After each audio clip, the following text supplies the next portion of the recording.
Hello friend, welcome to my YouTube channel KV study में आपका हार्दिक स्वागत है। आज की इस वीडियो में मैं आप लोग को क्लास 12 फिजिक्स का मोस्ट इम्पॉर्टेंट डेरिवेशन बताएंगे, जो आपकी बोर्ड परीक्षा के लिए वेरी वेरी इंपॉर्टेंट है। अगर वीडियो पसंद आए तो प्लीज़ लाइक एंड सब्सक्राइब करिएगा। आज हम आप लोग को विद्युत द्विध्रुव के कारण निरक्षीय स्थिति में विद्युत क्षेत्र की तीव्रता का व्यंजक प्राप्त करना बताएंगे, बिल्कुल ही आसान भाषा में, जो आपको एक ही बार में समझ आ जाएगा। चलिए बिना देरी के वीडियो को स्टार्ट करते हैं। अगर वीडियो पसंद आए तो प्लीज़ यार लाइक और सब्सक्राइब कर दिया करिए, बहुत मेहनत लगती है वीडियो बनाने में, तो प्लीज़ चलिए स्टार्ट करते हैं। विद्युत द्विध्रुव के कारण निरक्षीय स्थिति में विद्युत क्षेत्र की तीव्रता। विद्युत द्विध्रुव, मान लीजिए हम एक विद्युत द्विध्रुव लेते हैं। ये एक वैद्युत द्विध्रुव है, ठीक है, जिसको हम ए और बी से डिनोट करते हैं, ठीक है। मान लीजिए ये माइनस क्यू आवेश और प्लस क्यू आवेश से मिलकर बना हुआ है, ठीक है। और विद्युत द्विध्रुव की जो लंबाई होती है वो 2L होती है, ठीक है। ये विद्युत द्विध्रुव की लंबाई होती है और इसके मध्य बिंदु O से, ये O है, इसके मध्य बिंदु है, मध्य बिंदु O से यहाँ O से R दूरी पर एक बिंदु P है, ये R दूरी है, ठीक है। माना एक वैद्युत द्विध्रुव AB जो क्रमशः माइनस क्यू आवेश और प्लस क्यू आवेश से मिलकर बना हुआ है, जिसकी लंबाई 2L है और इसके मध्य बिंदु O से R दूरी पर एक बिंदु P है, जहां हमें विद्युत क्षेत्र की तीव्रता की गणना करनी है, ठीक है। अब मान लीजिए इसको हम इससे मिला देते हैं और इसको इससे मिला देते हैं, ठीक है। अगर हम इसको इससे मिला देते हैं तो ये एक ट्राइंगल बन जाता है। ये एक ट्राइंगल हो गया और ये एक ट्राइंगल हो गया, ठीक है। और एक बात इसमें देखिए कि जब हम इसके मध्य बिंदु O लेते हैं तो इसकी जो लंबाई होती है वो आधी हो जाती है, अर्थात ये L हो जाएगा और ये L हो जाएगा, ठीक है। ये L हो गया, ये L हो गया, अर्थात 2L हो जाता है। अब यहाँ पर हमें विद्युत क्षेत्र की तीव्रता की गणना करनी है और इसको हम जब इधर बढ़ाते हैं इस साइड, और यहाँ पर हमें विद्युत क्षेत्र की तीव्रता की गणना करनी है, और ये एक दो खंडों में ये क्या हो जाता है, वियोजित हो जाता है। ये एक खंड हो गया, ये एक खंड हो गया, तो ये जो होगा ये E1 cos थीटा होगा और यहाँ पर जो कोण बनेगा वो E2 cos थीटा हो जाएगा, ठीक है। और यहाँ पर हमें विद्युत क्षेत्र की तीव्रता की गणना करनी है, यहाँ पर, अर्थात ये, ठीक है। अब यहाँ पर देखिए, हमें ये एक ट्राइंगल है, अर्थात एक समकोण त्रिभुज है, ठीक है। आप लोग पढ़े होंगे पाइथागोरस प्रमेय। अगर हमें अगर हमें आधार की वैल्यू और लंब की वैल्यू पता है तो हम कण की वैल्यू आसानी से निकाल सकते हैं, ठीक है। चलिए पाइथागोरस प्रमेय लगाते हैं और कण की वैल्यू निकाल लेते हैं। तो लिखेंगे यहाँ पर पाइथागोरस प्रमेय के अनुसार, पाइथागोरस प्रमेय के अनुसार, पाइथागोरस प्रमेय के अनुसार, ठीक है। क्या होता है पाइथागोरस प्रमेय? कण पर बना वर्ग बराबर लंब का स्क्वायर प्लस आधार का स्क्वायर। तो यहां पर देखिए, कण हमारा PB है, अर्थात PB का स्क्वायर बराबर, इसको हम जब कोण मानेंगे तो इसके सामने की भुजा जो है वो R है, अर्थात लंब है, तो लंब का स्क्वायर अर्थात R का स्क्वायर, प्लस आधार जो है वो L है, तो L का स्क्वायर, ठीक है। अब PB बराबर हो जाएगा R square plus L square, यहाँ का जो अंडर रूट ये स्क्वायर हटेगा तो ये यहाँ पर एक करड़ी ले लेगा, ठीक है। अर्थात हमें PB का मान पता चल गया, ये पीवी का मान हो गया। ठीक है, अब इसके थ्रू हम व्यंजक को प्राप्त करेंगे। ठीक है, विद्युत द्विध्रुव के कारण निरक्षीय स्थिति में जो व्यंजक होता है उसको हम प्राप्त करेंगे इसके थ्रू। अर्थात हमें कण की जो वैल्यू प्राप्त हुई है वो √r² प्लस l²। चूंकि ये दोनों बराबर है, ये भी इसका भी इसकी भी लंब, ये भी लंब है अर्थात r है, और ये आधार है अर्थात जल है। तो इसकी अर्थात जो इसका कण होगा और जो इसका कण होगा वो दोनों बराबर होगा, अर्थात √ में भी r² प्लस l² दोनों बराबर होंगे। ठीक है, अर्थात ये भी बराबर है और ये भी बराबर है, अर्थात ये दोनों बराबर हैं और वैल्यू भी सेम होगी। ठीक है, अब यहाँ पर हम +q आवेश के कारण बिंदु P पर तीव्रता निकालेंगे और -q आवेश के कारण बिंदु P पर तीव्रता निकालेंगे। ठीक है, और जब तीव्रता निकल जाएगी तो उस तीव्रता को हम जोड़ देंगे, अर्थात परिणामी तीव्रता निकाल लेंगे। ठीक है, फिर से समझ लीजिए, अब हम +q आवेश के कारण इस बिंदु P पर वैद्युत क्षेत्र की तीव्रता का व्यंजक निकालेंगे और -q आवेश के कारण इस बिंदु P पर विद्युत क्षेत्र की तीव्रता का व्यंजक प्राप्त करेंगे। और जब व्यंजक प्राप्त हो जाएगा तो हम लोग परिणामी तीव्रता निकाल लेंगे और उसी के माध्यम से हम व्यंजक को भी, अर्थात विद्युत द्विध्रुव के कारण निरक्षीय स्थिति में वैद्युत क्षेत्र की तीव्रता का भी व्यंजक प्राप्त कर लेंगे। ठीक है, चलिए तब देखते हैं +q आवेश के कारण बिंदु P पर वैद्युत क्षेत्र की तीव्रता।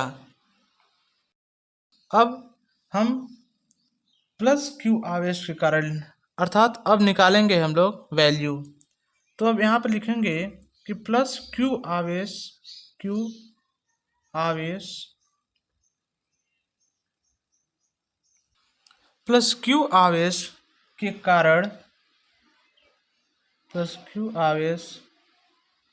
के कारण P पर तीव्रता,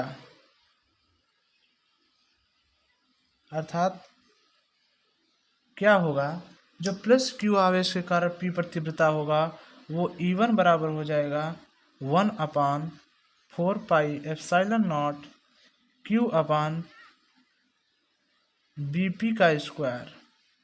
वो BP था, अर्थात PB या तो BP कुछ भी कह लीजिए, दोनों बात एक ही होगी। अर्थात E1 बराबर 1/4πε0 q/BP का जो मान आया था वो √ में r² प्लस l² आया था, और इसका भी, हालांकि ये स्क्वायर है तो इसका भी स्क्वायर होगा, तो ये स्क्वायर से ये कड़ी कट जाएगी। तो E1 बराबर हो जाएगा 1/4πε0 q/r² प्लस l²। ठीक है, ये इसको हम इक्वेशन नंबर 1 मान लेते हैं। ये +q आवेश के कारण B पर तीव्रता है। ठीक है, अब -q आवेश के कारण निकालेंगे, तो चलिए उसको भी देख लेते हैं। अब -q आवेश के कारण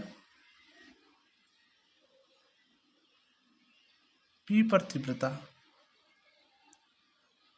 -q आवेश के कारण। ठीक है, इसको हम E1 माने थे और इसको हम E2 मान लेंगे।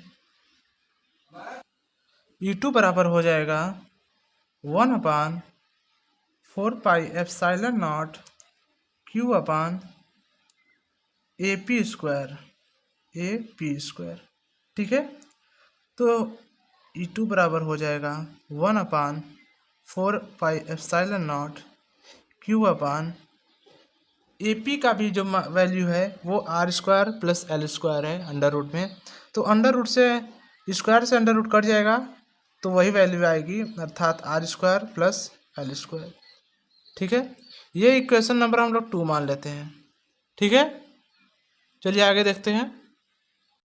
तो आगे दोस्तों हम परिणामी तीव्रता निकालेंगे, अर्थात जो इक्वेशन नंबर 1 और 2 आया है अब उसको हम दोनों को जोड़ेंगे। तो यहाँ पर हम लिखेंगे परिणामी तीव्रता।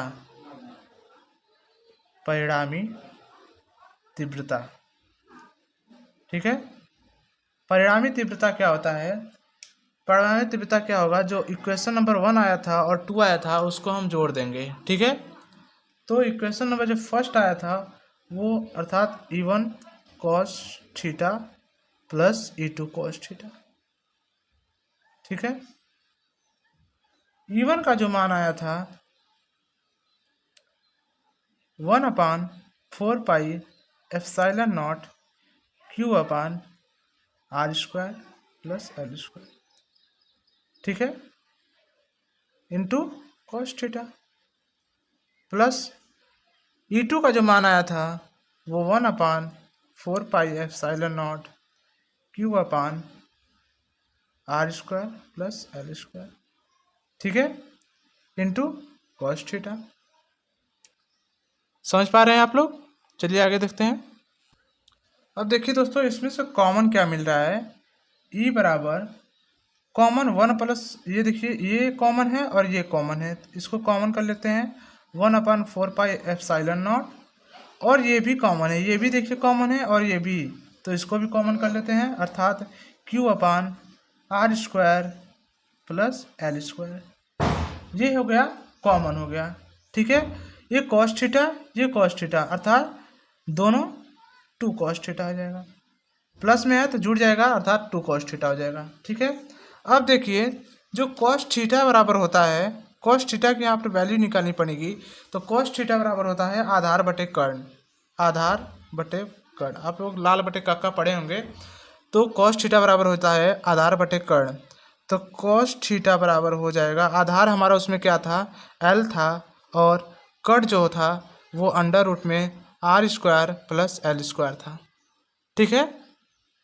ये हमारी cos थीटा की वैल्यू निकल गई। अब यही वैल्यू हम यहाँ पर पुट करेंगे, ठीक है, चलिए पुट करते हैं। तो E बराबर हो जाएगा 1/4 pi epsilon not Q/R² plus L² into, या गुणे में कर सकते हैं, 2 गुणे यहाँ पर cos थीटा का जो मान आया था L बटा under root R² plus L², तो यहाँ पर L अपॉन R करे में R² प्लस L², ठीक है, ये अंडर रूट में है, L upon under root R² plus L², ठीक है। अब आगे देखते हैं। अब यहाँ पर देखिए दोस्तों, E बराबर हो जाएगा 1/4 पाई एप्सिलॉन नॉट, यहाँ पर देखिए Q2L, अर्थात हम इसको इस प्रकार लिख सकते हैं, Q गुणे 2L लिख सकते हैं, इसको इससे मल्टीप्लाई कर देंगे 2L हो जाएगा और Q हो जाएगा, अपॉन में ये जो R² है प्लस L² है, ठीक है, और ये जो है R² प्लस L², ठीक है, इसको इस प्रकार लिख सकते हैं।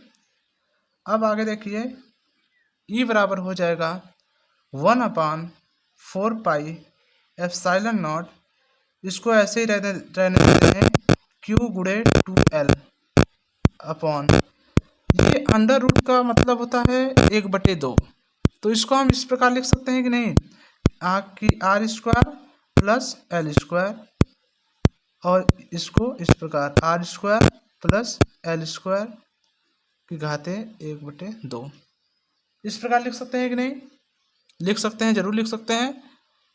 अब इसके आगे क्या होगा, इसके आगे जो होगा वो होगा E बराबर 1/4 पाई एप्सिलॉन नॉट, इसको ऐसे ही रहने देते हैं, Q गुणे 2L, इसको ऐसे ही रहने देते हैं, ठीक है, और अपान में हो जाएगा R² प्लस L² और R² प्लस L² की घाते 1/2, ठीक है, ये आया था। तो इसको इस प्रकार लिखते हैं कि E बराबर 1/4 पाई एप्सिलॉन नॉट, क्या इसकी घात 1 हो सकती है, होती है, जरूर होती है, तो Q गुणे 2L, ये सेम है, R² plus L² R² plus L², तो ये कॉमन लेते हैं, R square plus L square 1 + 1/2, अर्थात ये जुड़ गया 1 + 1/2, ठीक है। तब ये क्या होगा, ई बराबर हो जाएगा 1/4πε0, ठीक है, ε0 Q गुणे 2L, अर्थात विद्युत द्विध्रुव आघूर्ण, जिसको हम 2QL बराबर होता है विद्युत द्विध्रुव आघूर्ण, जिसको हम P के रूप में लिखते हैं, अर्थात 2QL के स्थान पर हम P लिख सकते हैं। तो P अपान ये R square plus L square, ये देखिए 2 × 2 = 3, तो 3/2 हो जाएगा, ठीक है। R square plus L square की घाते 3/2 हो जाएगा, 2 × 2 = 3, 3/2 हो जाएगा। तो ई बराबर हो जाएगा, अब ई बराबर 1/4πε0 P अपान, अब यहाँ पर देखिए इस सिचुएशन में अगर L is more less than R, अर्थात जो L का मान है वो R की अपेक्षा शून्य हो जाए, ठीक है, अर्थात जो L का मान हो जाए वो नगण्य हो जाए। तो इस सिचुएशन में क्या होगा कि यहाँ पर चूंकि रहेगा L is more less than R, अर्थात इस सिचुएशन में क्या होता है कि L का जो मान होता है वो नगण्य हो जाता है, अर्थात शून्य हो जाता है। तो यहाँ पर क्या होगा, R स्क्वायर की घाते 3/2 हो जाएगा, ठीक है। चूँकि यहाँ पर L का स्क्वायर का मान 0 हो जाएगा, अर्थात 0 का वर्ग करेंगे तो 0 ही आएगा, ठीक है। तो इसको नगण्य मान लेते हैं, इसको ये खत्म हो जाएगा, अर्थात 0 हो जाएगा। तो बचेगा हमारा R स्क्वायर की घाते 3/2। अब E बराबर 1/4πε0 P अपान, यहाँ से देखिए ये स्क्वायर से ये स्क्वायर कट जाएगा, तो यहाँ पर हमारा हो जाएगा R की घाते क्यूब 3 क्यूब हो जाएगा, ठीक है। अर्थात E बराबर 1/4πε0 P अपान R³। यही हमें सिद्ध करना था, यही वैद्युत द्विध्रुव के कारण निरक्षीय स्थिति में वैद्युत क्षेत्र की तीव्रता का व्यंजक है, ठीक है। यही हमें प्रूफ करना था, प्राप्त करना था। This is the most important derivation. यह जो डेरिवेशन है वो बोर्ड एग्ज़ाम के लिए वेरी वेरी इंपॉर्टेंट है, तो आप लोग इसको ज़रूर तैयार कर लीजिएगा, क्योंकि ये हर साल बोर्ड एग्ज़ाम में पूछा जाता है। तो इसको आप लोग पूरे मन से, लगन से तैयार कर लीजिएगा। चलिए मिलते हैं ऐसे ही मज़ेदार वीडियो के साथ, तब तक के लिए धन्यवाद। अगर वीडियो पसंद आए तो प्लीज़ लाइक एंड सब्सक्राइब करिएगा।